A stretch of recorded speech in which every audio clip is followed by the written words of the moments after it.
It says you are live. It could be lying. I don't know. Is it lying? I can't see it. I don't have a lesson. Oh, hey. All right. It says we're live. Hi. Hello, everybody. Jason here from Green Country Agri Forestry. It's 8:30 p.m., but it's not Wednesday because Wednesday came and went, and I was exhausted from working and didn't notice that it was Wednesday and just went to bed. Woke up a bit later and went, oh, probably better go put the ducks away. So this entire week I've been busy, sort of off and on. Pardon me a second here while I get my glasses cleaned up. Hi, people. Been working on getting the carport demolished. We got the dumpster for it. We got the main structure down, and I spent, I guess, Tuesday and Wednesday. Pardon me while I get this stuff in my eye. Tuesday and Wednesday I spent. Okay, I got it out. Tuesday and Wednesday I spent cutting sections of it up and getting the long pieces moved out to the dumpster. So get them sort of stacked in there in some sort of sense.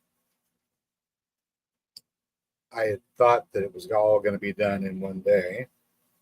That's what you get for thinking. So I overexerted myself a bit. I wound up having to take a bit more of a nap than I had anticipated. That's my excuse. I'm sticking with it. All right. So hello there. We've got a couple of people in the house. Got Carolyn, Vicky. Hi, y'all. Howdy, y'all. Oh, my goodness. And a few others probably joining in on the backside. Do you guys see that thumbnail? That poor parrot sitting out on a branch. Looked like fall. All the leaves are gone. And it's in a climate that is probably not adapted to. If it wasn't raised in captivity, it's a wild bird that's been captured and managed to escape, but discovers that the place that it's escaped to is not at all like the wilderness that it grew up in. And I think that's the big tragedy, of course, is we're, as human beings, often, I'm in the midst of doing the Mr. Rogers neighborhood thing, taking my shoes off. Pardon me a second here, trying to get comfortable. As human beings, we're trying to get out of these situations, the captivity of, let's say, city life, as it were. But often the surroundings that we find ourselves exiting into might not be all that familiar to us. We could be like that parrot. We're a natural being, but the surroundings that we're in just aren't natural to us, and so we can be floundering a bit. Vicky saying, remember walking down the sidewalk and seeing a parakeet trying to hold its own in a flock of sparrows. Yeah, they had great respect for his beak. A lot of those birds that are things like parakeets and the Quaker parrot. If they wind up getting loose in warmer climates, they can wind up becoming agricultural pests. They have enough instinct to realize, okay, I need to find some place for shelter. They'll find a place for shelter. And as long as they don't freeze, they'll survive for a bit. But they're brightly colored birds, and they're not used to the predators. And they're not going to, hopefully, knock on wood, establish a breeding population. We used to have a parrot here in the United States. It's called the Carolina parakeet. And its habitat was all across the South whenever the South was long, continuous string of bamboo forests, canebrakes. Tim's in the house. Hello, Tim at Ridge Life, saying howdy. We used to have our own parrot here in the United States. Of course, I don't think it was the United States back then. That was way, way back when. So I've noticed there's kind of a danger on both sides of that civilized issue, right? We have people who are trying to become more wild because we understand and realize that there's a resilience in natural systems that we desperately need for our continued well-being and survival. Not just bare physical survival, but there are survival and well-being as a civil people. We really do have to have connection to our natural side, to ourselves as natural beings. If we don't, then we're up to all kinds of horrible things that are visited upon society. I usually don't talk about these sorts of things a lot because There's plenty enough other people out there doing it already. You don't need me chiming in. Lizzie Goldberg says, I like your gunpowder series. I actually do not have a gunpowder series, oddly enough. I have a series on making potassium nitrate. If you want to make the gunpowder out of nitrate later on, that's up to y'all. Mainly that's for fertilizer, because you never know whenever you're going to need to know how to get your hands on some fertilizer. Some people thought it was interesting that I put that out just about a year or so before we started having rumors of supply chain shortages of nitrate fertilizer and that sort of thing. So I was asked about that. Was it prophetic? I was like, no, it's just I needed to make a video. It's like, what do I want to do? I want to do one on making fertilizer the old-fashioned way. But we used to make nitrate for making gunpowder. Nitrate is still fertilizer. So there you go. Oh, there we go. When the boo hits the fan, duck. Oh yeah, it gets expensive. It gets expensive. It's always an input that you have to account for if you're growing food. Tim's saying he's using rabbit food. Tim has got loads of rabbits, and rabbits are useful in a couple ways. You get meat out of them, and of course you get manure that's ready to go right out into the garden. It's ready to go right out. I mean, as soon as it comes out of the backside of the rabbit, it's ready to go out to the garden. It's just like worm castings in that respect.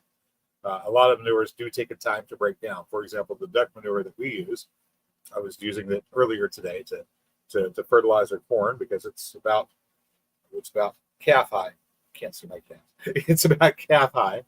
Not quite knee high yet, but it's almost there. This is the second planting of corn. So I was going around and making sure that we put a little bit of fertilizer out for each plant. So I was just running by with that flat bottom bucket, just dropping it off and putting it right down in between the two rows here on this side of the block, and then I go down the other side of the block and get those 2 rows on the other side. But we used the duck manure, and we use it by taking the used duck water, the tubs that you water the ducks in. They'll paddle around with that manure in it, just foul it up really bad. And you wait a day or two, and it begins to turn green. Whenever it turns green, you take that water and you take it out and use it for fertilizer. Because once it's turned green, it means that the decomposition cycle is complete, and it's now got nitrates in it to the point where algae can grow. Algae are using the nitrate to grow. So see the green, that means algae are growing. That means you've got nitrate. You're ready to go. It's ready to use for fertilizer. And usually in warm days, it takes about 3 days or so, maybe 4 days, depending upon whether you've got nice, good warm days or not, or whether you've got cloudy, overcast, and somewhat rainy days. Cloudy, overcast, and somewhat rainy days, it may take 4 days. Vicky says there's a book out by a vegan that includes how he fertilizes crops without any animal products. Well, I would consider the microscopic organisms that do the decomposition in the absence of macro decomposers to be animals also. So it's just maybe not animals you eat. There you go. But duck poo is great fertilizer. It's already liquid. You just pour it out where you need it.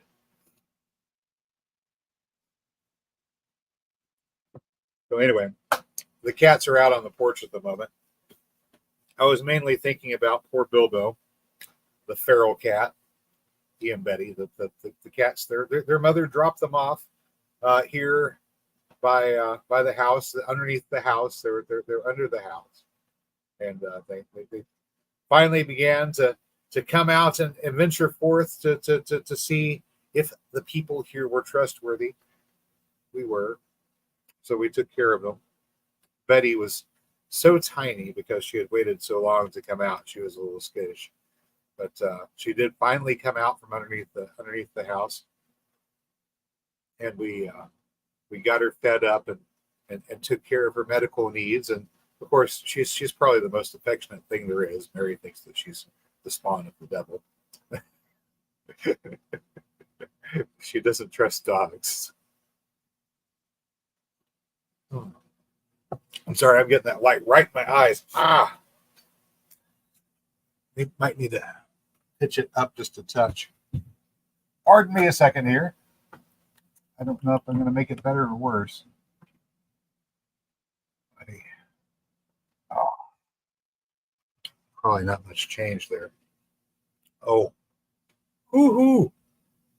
It's bright, though. I'm seeing dots in front of my eyes. All right. Thank you for stopping by, Tim. That was Tim at Ridge Life. He's been very busy himself doing upgrades to his homestead. Lots of building projects. He got a well in. Has been working on a barn-dominium conversion. It's one of those prefabricated things. I'm thinking about building a pole barn and then maybe putting a cot or something up in the pole barn. It's like, hey, you want to sleep in the barn? There you go. I think my idea of a barn dominium is a little different. It's just a place where you can sleep whenever you got to keep watch over the livestock for the weekend, right? We used to have a compartment like that out in our barn when I was a kid. Thanks as well for always wearing a shirt. You are welcome, sir. You're absolutely welcome. I've taken my shirt off for the camera once and once only, and nobody liked it. So I don't know. Some people, they could get that thumbnail, just show the bare back, and it's just the greatest. I don't get it. Nobody wants to see my bare back for some reason. So anyway, I've got these two cats. They're supposed to be wild. Being out there in the garden, hunting the rats and the mice and the critters, and yeah, birds too. They'll take their toll on the avian population, preferably the slow, weak, and sick ones. Cats are immune to bird flu. They can't get it. They can't spread it, but they're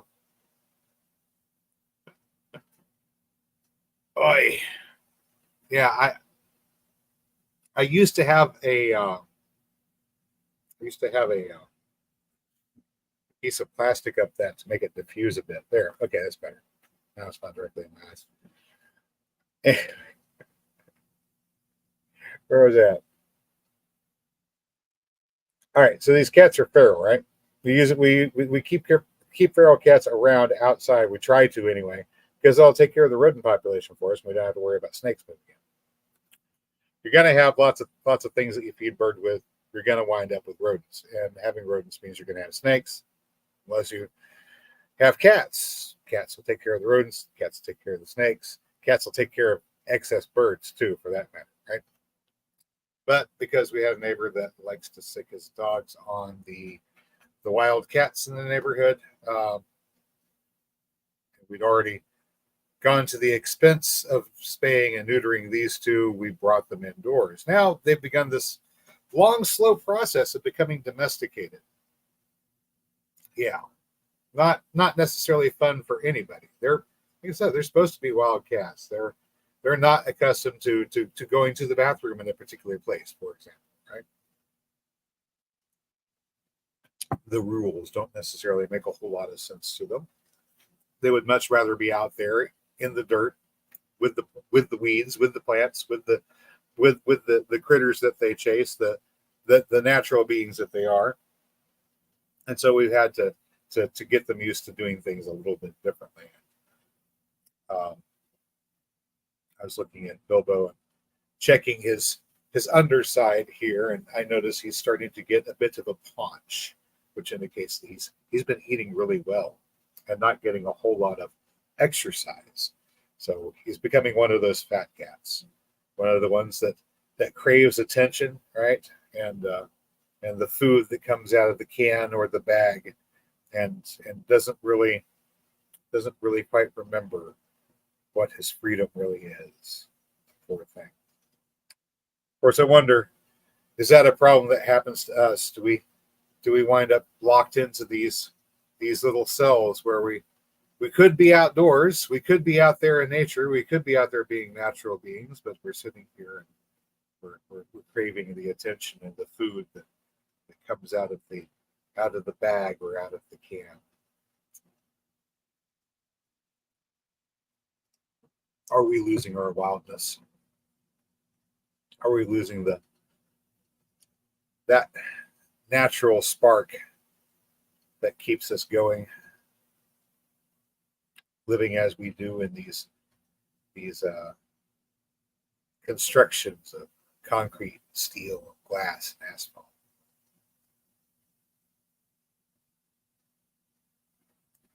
Yep. Bill eats the dog's food, is what Mary is saying. Yep. But he's just looking at me like, "Hi, are you going to feed me now?" 24/7. If it's not feed me, it's give me attention. Right? Constantly feed me or give me attention. John says, "I think that when they put me in a pod and feed me stale bread and cricket cakes, I'm gonna not be happy." Maybe not. Maybe not. Maybe not. I don't think we're going to be in that kind of a situation. Cricket cakes. I think there's likely to be work camps, though. I see work camps in the future. I don't see how there's going to be a solution that the powers that be can come up with where they can pay to feed and house and clothe everyone that they've put themselves on the hook to feed, house, and clothe. That, we have U.S. citizens that are going to be in dire straits as well as things continue to deteriorate on the financial front.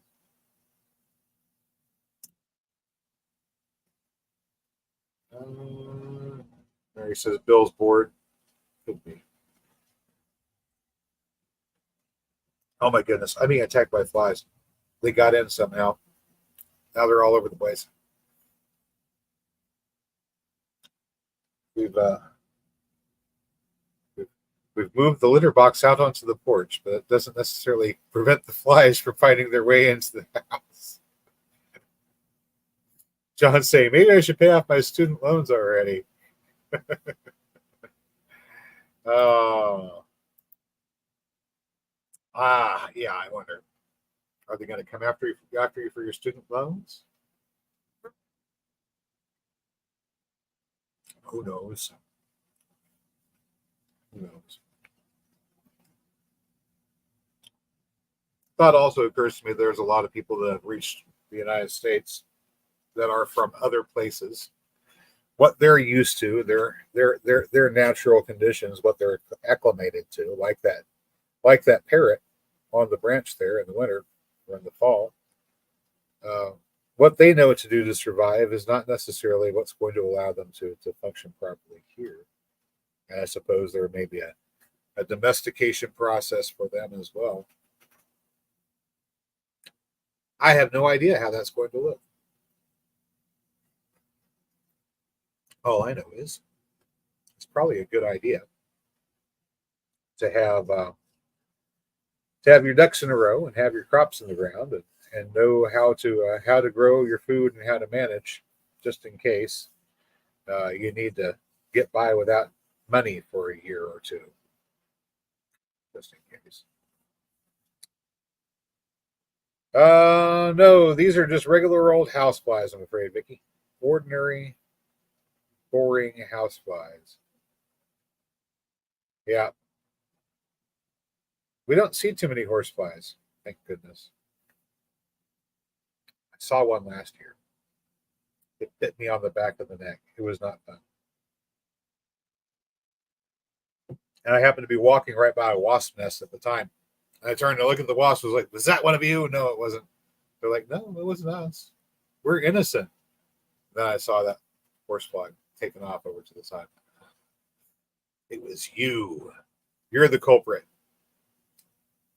The wasps were innocent. Hmm. Anywho.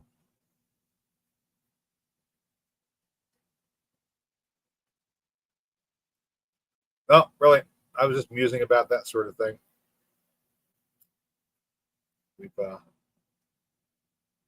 we've lost our wildness. It seems lost our wildness, lost our ability to be wild. Even I was watching videos earlier this week while I was taking breaks from hauling stuff off to the dumpster. I can't run the sawzall and haul debris nonstop without taking breaks anymore. My feet get tired. So I was watching videos about a place here in Oklahoma called the Parallel Forest.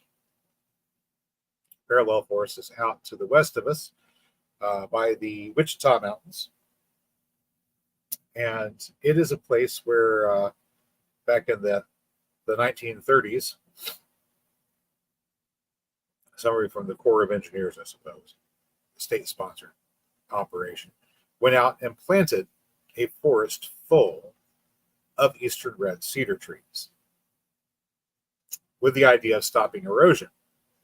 Right now, at first, plant a bunch of trees sounds like the kind of recommendation that Granddad would give them. Maybe that is the recommendation that Granddad gave. You want to stop that erosion? You got to plant a bunch of trees.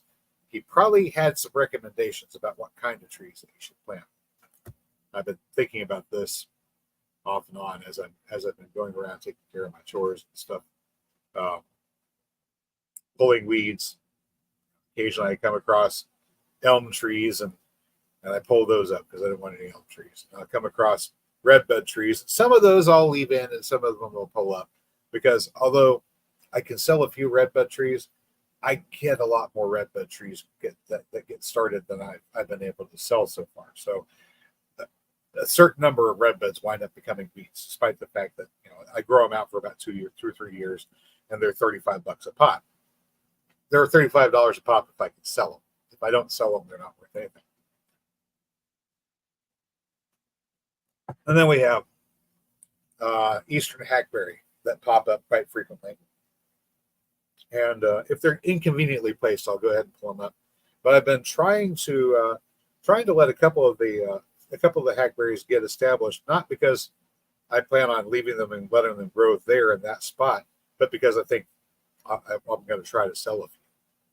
And the reason I'm going to try to sell a few is because although we have a sufficient number of eastern hackberries around here, I think we have about 2 or 3 immediately surrounding the property. They're not actually on the property; they're right next to us. So we don't need them. We don't need more. We would need some if we didn't have any. See, they're habitat trees. They're trees for the wildlife. They're trees that provide nesting spaces for birds and for squirrels, for the critters that you need to have nearby to manage things for you. The wrens have to have a place to nest. The robins have to have a place to nest. The thrushes or bluebirds have to have a place to nest. So we want to have that sort of habitat, and they provide a food source as well for the birds and the other critters. You're not going to eat the berries. They're very little berry. They're sweet. They don't taste bad at all. They're very sweet, but there's just very little fruit around a rather large seed. But the birds love them. They eat them, and they wind up planting them all over the place, particularly next to the water sources. So I have a fairly good supply of eastern hackberry that popped up. All I have to do is wait until they go dormant, and then we dig them out with the transplant shovel, like we do everything else. Get the root systems intact, and then we either sell them directly while they're dormant, or I can move them into bags and then have them in bags and keep them like that until they're ready to be sold a year or 2 from now. They can keep for a couple of years in the bag, the way we've been doing it. Anyway, we need to have these kind of trees, not because they produce food for us, but because they provide that necessary habitat space for the wildlife. The black locust tree is another one of those trees. Redbuds as well. I know people lists the redbud as being a nitrogen fixer. It doesn't actually have the necessary bacteria for it to fix nitrogen, even though it's a leguminous tree. But they're so good for the early pollinators, for the bees and the insects that come out early in the spring, that you really want to have those in your entire garden design somewhere.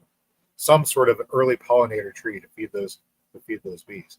The black locust tree is the one that comes on and feeds them right after that. So if you have red bud for early spring, then you have locust for a little bit later. Then a little bit later than that, you could pick up maybe soap berries or sweet gum would probably be another good one. And I need to see about finding ways that I can get sweet gum trees started, because I'd like to be able to offer those as well. We have one. We just have one. One's all you need. And it's not really a tree that you want in the prominent area of your garden. It's better a tree that's better for the back end, the back edges. It serves a purpose in the overall scheme of things. Provides apparently a place for the squirrels to go hang out at a certain time of the year as well. They like the seeds, but it provides these small flowers which feed the pollinators later on as well.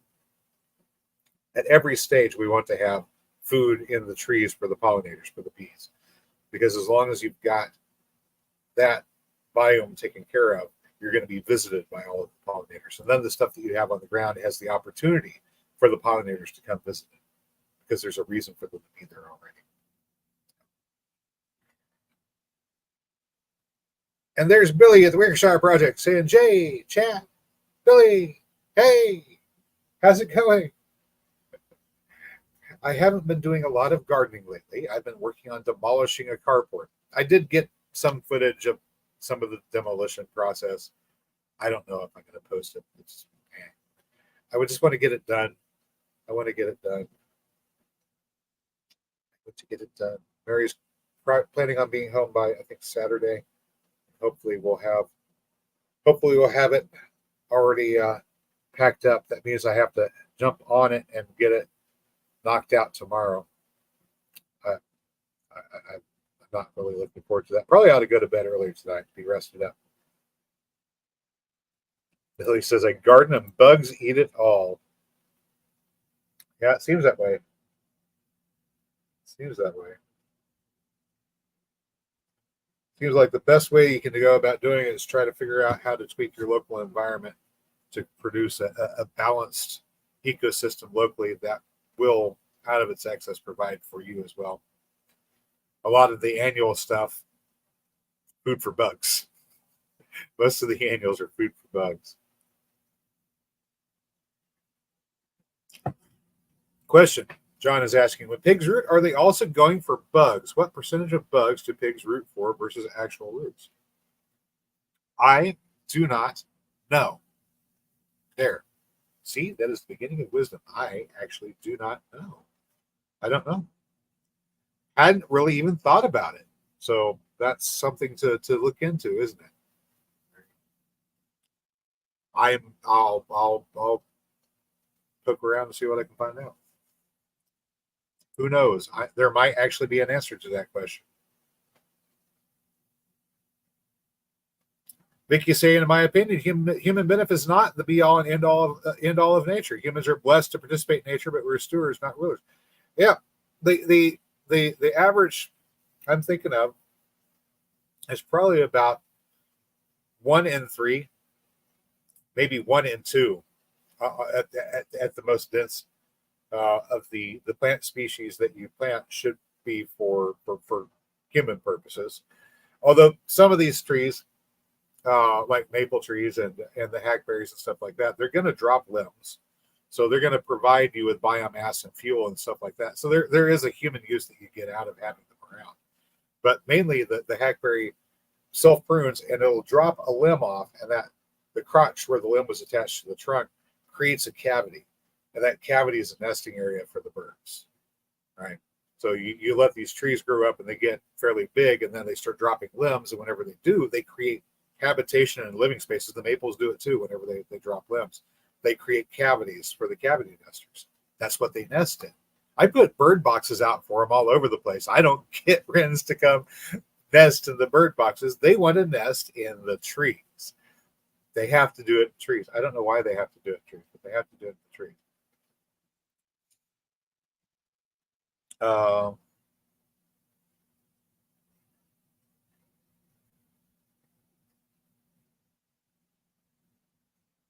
Mary says, so we're kind of like ants that ranch, word squirrels, the plant. Okay. All right.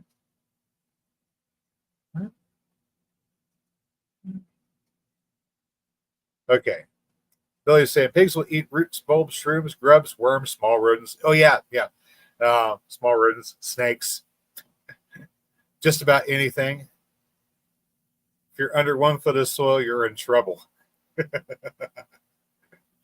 They are good for that. And of course, if you don't want them to root, you put the ring in their nose. That stops them.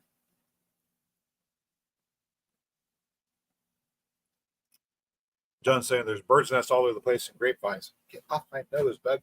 Uh, we've got, I've got a wren's nest sitting out there right about eyeball level in a black mulberry tree right next to our little pocket pond. And in the video that I've got, actually, I think it might even be done editing now. Yes, it is. It is. Our video is done editing. It's only it's only like five minutes 50 seconds long. It's not long at all. I tried to get some video right there of the bird's nest, but it was this one of the segments that the audio didn't function on, so I cut it out. It's this camera here. It's about $120 off of Amazon, and it does not record audio worth of poop. I tried hooking up the auxiliary mic to it. It wouldn't accept the auxiliary mic. It won't record that at all. Its own built-in ambient mic barely functions. So you buy cheap, you get cheap. That's it. I've been trying to operate the YouTube channel without additional input from the credit card. I've slowly been dwindling in cash reserves. We're going to have to spend money on YouTube again. Yay. That's right. It actually costs us money to run a YouTube channel. Billy says, dinner is a farm burger and tomatoes from the neighbors. Nice. With steamed green beans from our garden.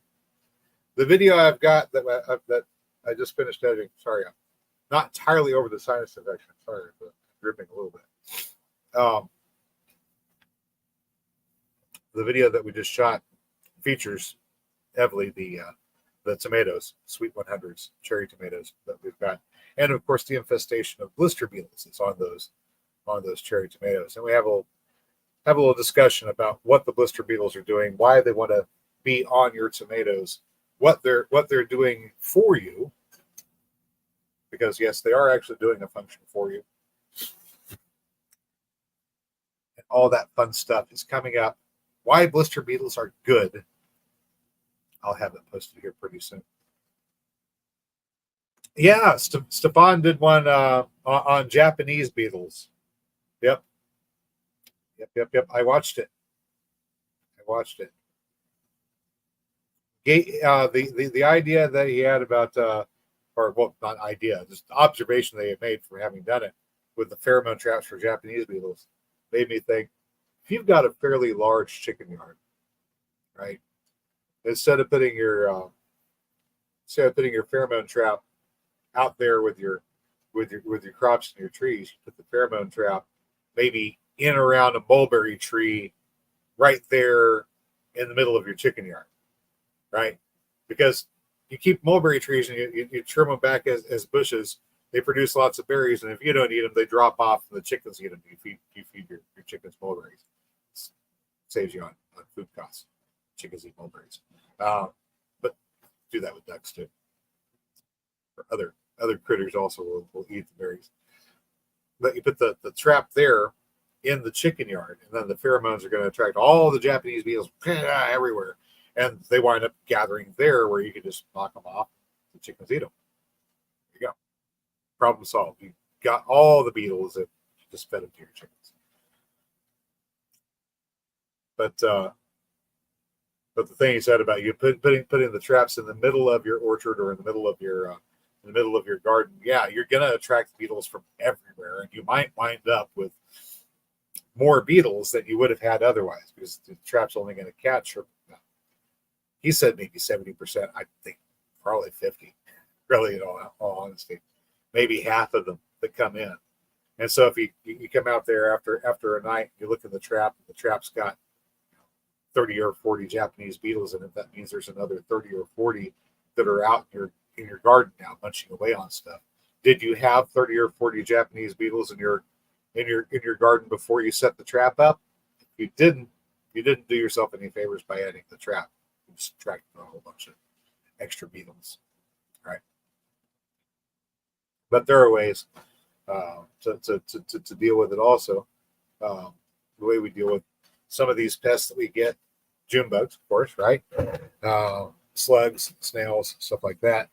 We have a bird bath set out in areas where there's shelter and shade, and the birds can come in and feel protected to come in and use the bird baths. But we put bricks in the middle of the bird bath. They make this little island surrounded by water, and I can take a slug or a snail or a beetle or whatever it is that I want to introduce the birds to, and make sure that it's wounded in such a way that it cannot escape. It might be able to, but it's got nowhere to go to. If it can't fly off, it's got nowhere to go to. So it's sitting on this little brick island, Alcatraz, right, for a bug in the middle of the bird bath.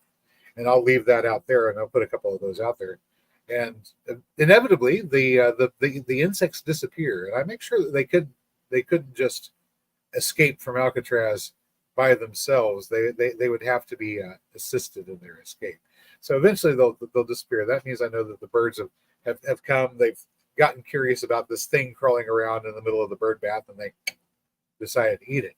Now, if they eat it, discover that it's a tasty treat, and they like it, then I've taken a step towards teaching the birds to go and hunt June bugs or slugs or snails or grasshoppers or Japanese beetles or whatever it is I want them to eat, just by putting that bug in a position where it stands out, it can't hide, and a curious bird may decide to see if it's food or not.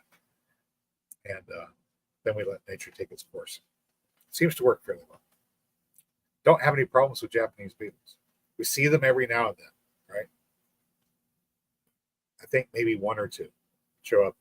I found one I found two in the stock tanks over here on the north side of the house. We have stock tanks set up along the north side of the house to capture rainwater whenever it comes off the roof. And I am now out of coffee. Darn it, poo. That's it. Show's over. I'm out of coffee. I found a couple of Japanese beetles there. But yeah, we don't really have a whole bunch. They're not a big problem. Yeah. Billy says they sound like small prop planes buzzing by. I think they're pretty looking. I don't know. It's a pretty shade of green, kind of greenish bronze. As long as they're not just gobbling up everything in their path. It's a pretty looking beetle. I'm not too worried about them. But like I said, we've got all kinds of predator support with the bird population that keeps things like June bugs and Japanese beetles both fairly well contained and controlled. It's unfortunate that the camera is in such poor working order. Otherwise, I would have been able to capture a male cardinal in the grape arbor earlier today. He came in, was down here in the shade. But anyway,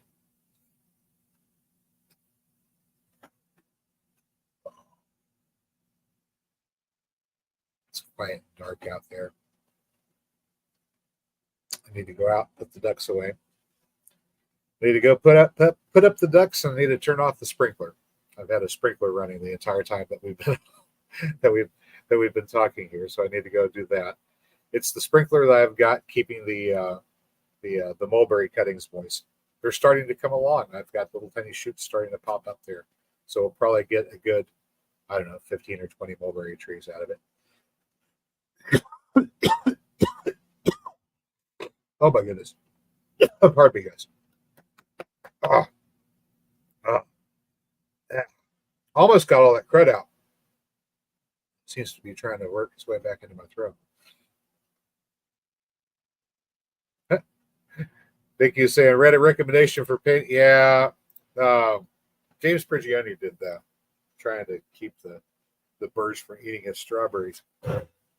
What's really worked good for us is having plenty of water for the birds. See, most of the times whenever the birds go after fruit, it's because they're thirsty. And it's not that they want to eat your strawberries. It's just they're thirsty. And berries have got lots of water. So if they didn't have any other way to get water, they eat your fruit.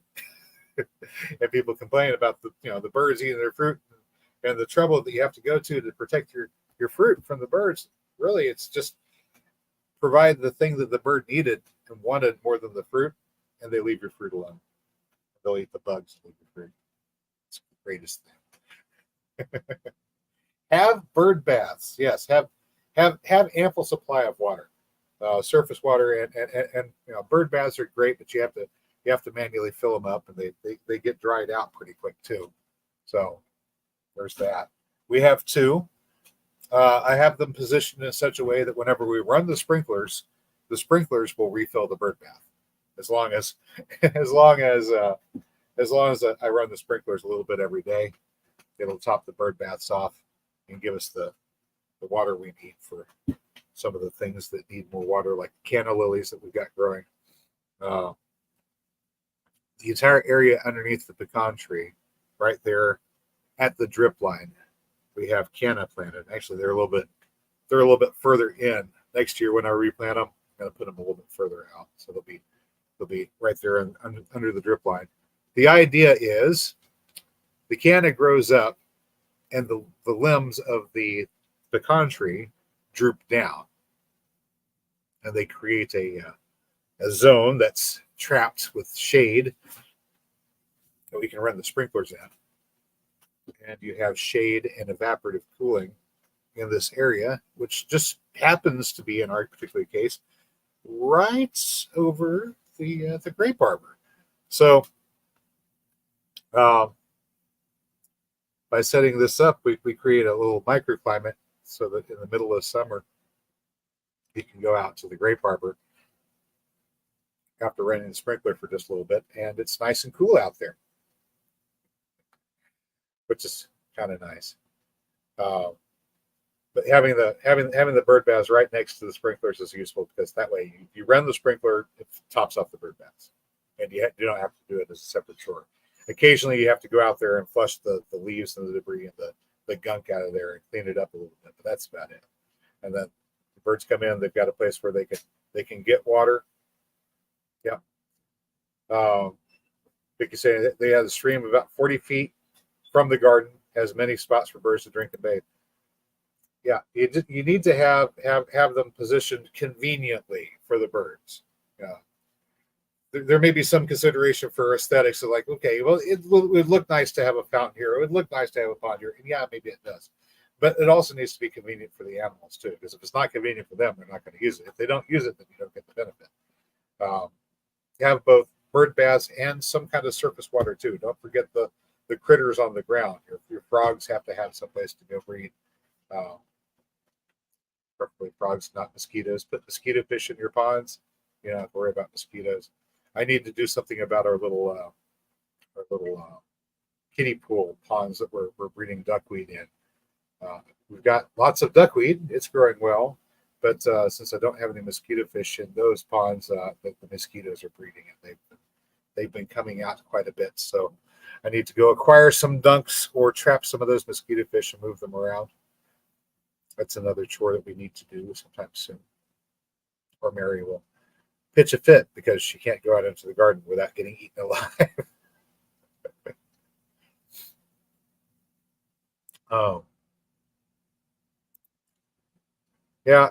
It's interesting. They like heat, but they don't want the sun. Right?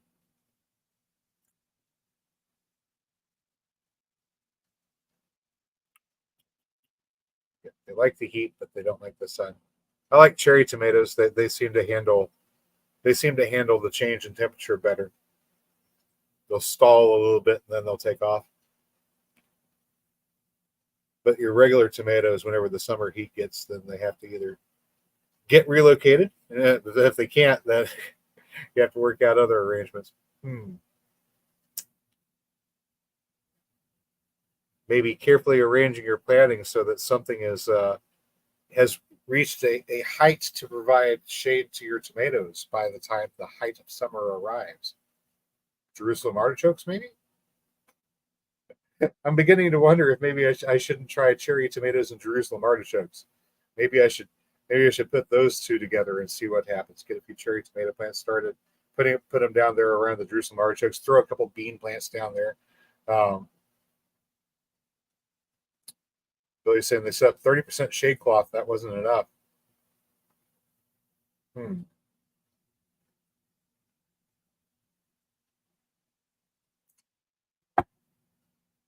Yeah, maybe in between rows of Jerusalem artichokes, and the Jerusalem artichokes can be like trellises for them too.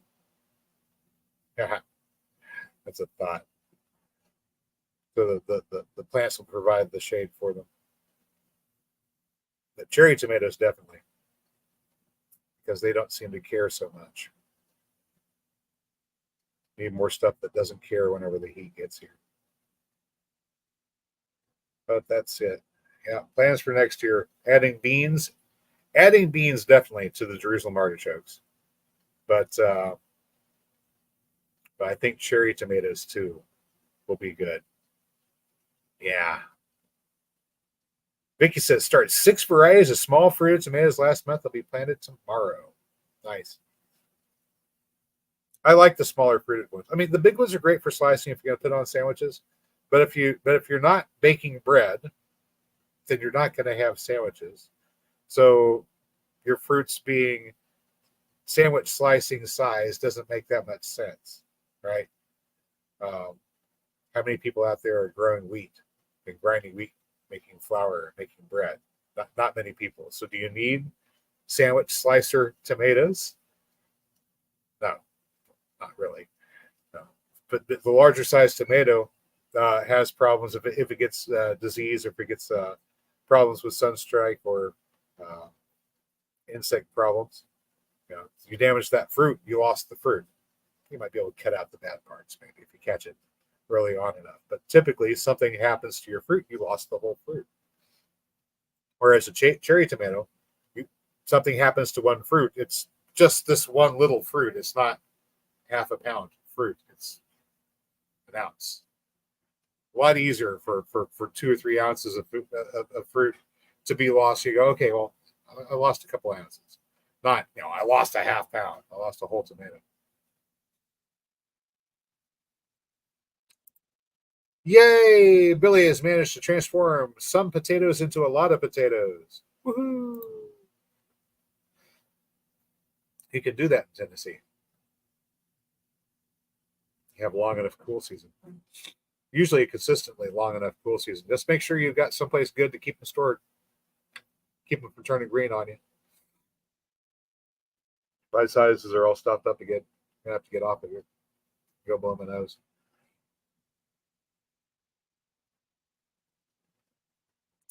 Fighting Fedora says there's a giant pile of dirt on my property that some of my coworkers threw a bunch of pumpkin seeds onto. The entire berm is covered from the top and east side with monster pumpkin plants now. Yeah, they grow pretty good. Uh, these ones here, these ones here grow particularly well. Seminole, they say it's a squash. Well, it's Curcubita machata, Seminole pumpkin. Really, really, really good. You eat them green, like panko breaded and fried in butter. Absolutely delicious. You let them mature, then you eat them like a butternut squash. Absolutely delicious. might try some Cherokee tan next year and see how that works. The Seminole pumpkins were just a little bit too vigorous for me. They took off way too much, and so I'm planting them out there in the woods and seeing if they'll survive out there in the woods and in the tree line. And if they do, then that's just food out there that anybody that gets hungry can go get.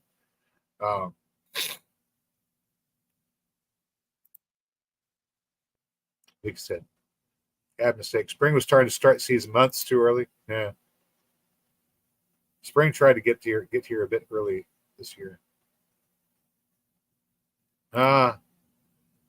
I've got one watermelon plant that's growing. I went out and I fertilized it today. I got it fertilized and watered in, and it's blooming. So we're gonna have some melons. But I planted about 4 or 5, and there's just the one. My hat's off. There's just the one that's growing for us.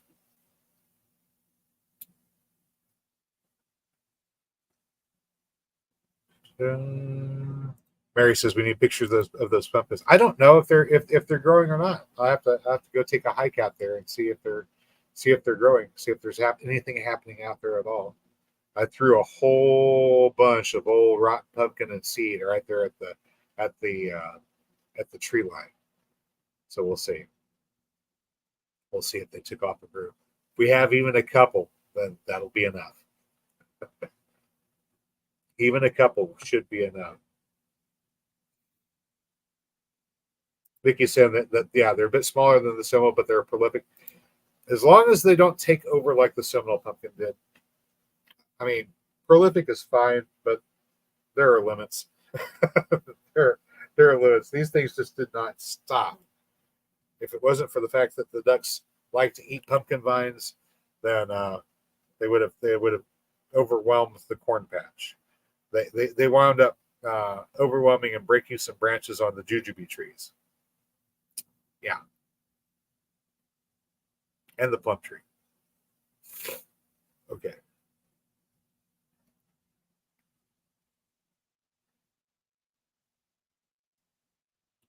So he says, one strong vine out of 3 killed off the other 2. No room out there. So far, 5 fruit. Yeah, first one wasn't ready. Yeah, wait until they get a really good yellow field spot on the bottom, and that little vine curlicue on the backside where the vine attaches to the fruit, it should dry up. And whenever it dries up, then and you've got a field spot, then they'll be ready to pick. Vine wars, yeah. We got a lot of volunteer bottle board this year, and I've been training one of them up the side of the grape arbor. The grapes are really going nuts this year. I'll bring the camera in there I'll bring the camera in there for a talk here pretty soon. You'll be able to see what's going on.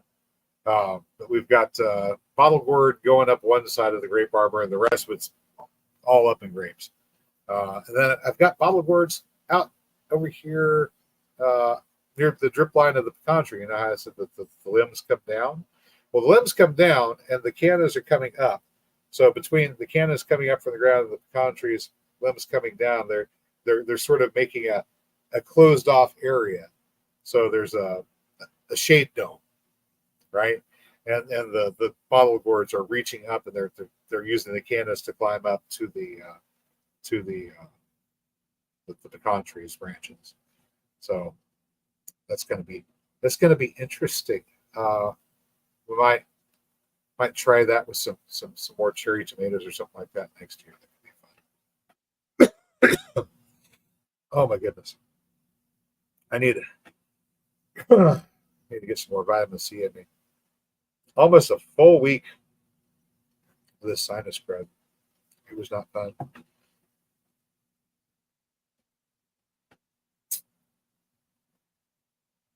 Harry says, not a gardener at all, but I love to eat. I'll tell you right now, the free and easy stuff from the garden, just super free and easy. We don't have any strawberries. There's some in bloom, but we don't have any fruit. But we've got green onions that we can pick and eat. Green onions. We've got daylily flowers that we can pick and eat. Those are everyday daylily flowers. The cherry tomatoes are just off the charts. Just every cherry tomatoes everywhere. So if you can handle onions, daylily flowers, and cherry tomatoes, we've got you covered for salad. You can load up on that stuff and eat nothing but all day long and fill up. Yeah. Oh, is Mary asking about salsa? They call it oyster plant. Yeah. Oyster plant looks a bit like an oversized dandelion whenever it goes to seed, but the root has a flavor akin to oyster. I don't know. We might grow some. We might grow some. I haven't really thought about it too much.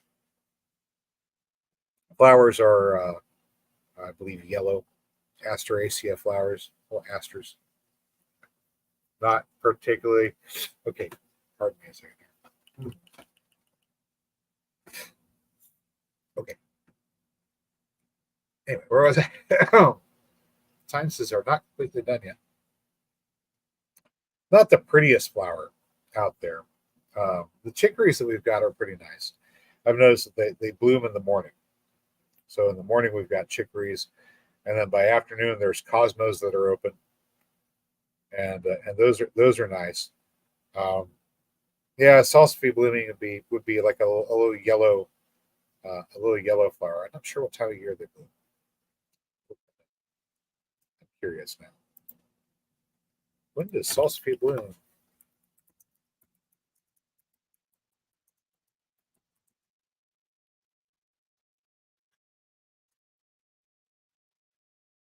Spring and summer, depending upon the variety.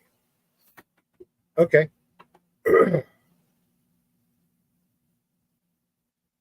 You can get some with pink flowers. That's cool. Open early in the morning and face the rising sun. By noon, they have usually closed. That's kind of like the chicory too. Is like that early in the morning that you have these nice purplish flowers, and then by afternoon, whenever you go out there, I'll take the camera. I was like, we have these chicories, and they're all closed. You can't see a single flower. Like, hey, that ain't right. We're supposed to have some flowers here, but you have to get up early in the morning to go see them. Of course, early in the morning, you've got your daylilies opening too. So those are also lots of stuff that you go out and catch in the morning. Billy says, dried tons of mint and basil this year. Yeah, we're gonna have boatloads of mint all around that little pocket pond that we created. It's just gone. The mint's gone to town. Nothing but mint, and it's blooming now too. So we've got the bumblebees and the little solitary bees are visiting our mint patch by this little pocket pond where they can go down and they can get their drink as long as they don't fall in, because if they fall in, the mosquito fish are probably going to have them. Those fish are a little aggressive. But we've got this really nice little oasis back there. It's pretty, and of course we've got beds of mint root right next to it. And the mint root, it is a member of the mint family, but it's not grown for the aromatic leaves. It's grown for the crunchy, starchy tubers that it grows on the ground. It's a form of betony. So we've got different types of mint, right? We've got the mint root for shady locations where you want to have a ground cover that produces an edible tuber. We've got you covered there. If you want to have edible tubers in more sunny locations, the Jerusalem artichokes are great for that spot. If it's a place where you know you're going to get lots of water, canna is good for that spot. So there's a place that you have anywhere in the garden, really, depending upon your soil type. There's an edible root that you can grow there, and that can be part of your overall garden design. Hey, we're here at just about an hour, talking about all kinds of stuff. Drop says, I saw you Google. Yeah, I was curious. Hey, when does salsify bloom? Didn't happen to know off the top of my head. That's what Google's for. If you have a question, Go look it up. Let your fingers do the walking. Anyway, guys, I'm going to go ahead and get off of here because my sinuses are not completely recovered and I cannot breathe through my nose right now. So I'm going to sign off. Thank you so much for joining us tonight. I know we haven't been regular with our gardening videos. Sorry about that. We've been a little busy trying to get some of this other work done around the place. I don't know if you guys want to see me beating on old roof pieces with a sledgehammer as we break it up and haul it away to the dumpster, but that's what I've been doing all week. Well, not all week. It's what I've been doing off and on all week, in between good long breaks, because a lot of that exertion is not good for my ribs here. I suffered an injury where I separated the cartilage on my rib cage from my sternum. And if I exert too much, it gets inflamed and it hurts a bit. And so, along with that infection and the extra exercise, it's been painful to take deep breaths. So, so we could get that down a bit. I'm going to be a little bit under the weather. But anyway, we got a new video coming out probably the next couple of days about the interactions between Meliodas, the blister beetle, and the grasshopper, and the little dance that they play with your tomato plants, and what it is that those blister beetles are really doing while they're chawing away at your tomato plants and your potatoes and all the other solanaceas you have that these little black bugs like to devour. Well, the black bugs are there for a reason. But anyway, that video is coming out. Thank you so much for joining me tonight. I found a nice video. Or a bit more entertaining. If you did, you know what to do. I will catch you next time. Of course, don't forget to visit us at greencountryagroforestry.com for corn seed, for perennial plants. And of course, as fall approaches, we're going to have a whole bunch of pecan trees for sale. That's what we do. We're a plant nursery. We sell trees. Occasionally we make videos too. So anyway, do please investigate the web store and perhaps consider buying a couple of things. All right. Thank you much for watching. I'll catch you all next time. Until then, get out there. Get growing.